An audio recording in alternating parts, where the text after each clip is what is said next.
এবার যাব তৃতীয় প্রহরের পুজো অভিষেক করতে।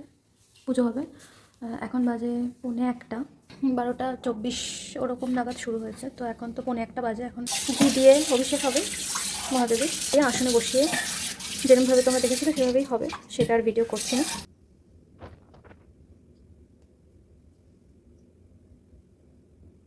চতুর্থ প্রহর শুরু হয়ে গেছে। আমাদের তৃতীয় প্রহরের যে পুজো হলো সেটা তোমাদেরকে শেয়ার করেছি। আর এটাই লাস্ট প্রহর।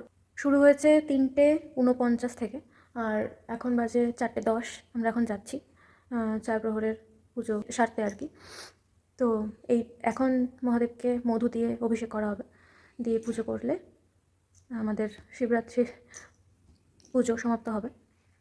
তো চলো যাওয়া যাক, পুজো শেষ করা যাক, তারপরে পারণ করে আমাদের উপোস ভঙ্গ হবে। তো পারণটা তোমাদের সাথে শেয়ার করছি না, এইটাই তোমাদের সাথে শেয়ার করছি, করে আমরা উপোস ভঙ্গ করব।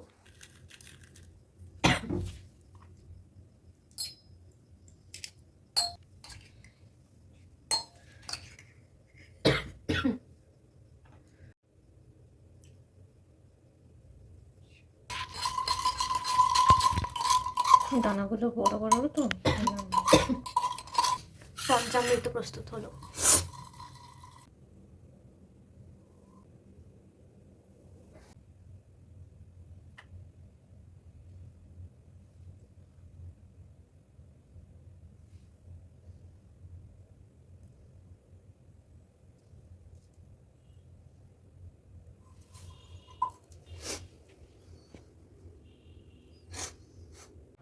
আমাদের 4 প্রহরের পুজো শেষ করার পর আমরা স্নান করে এই সকাল, এখন বাজে 7:30।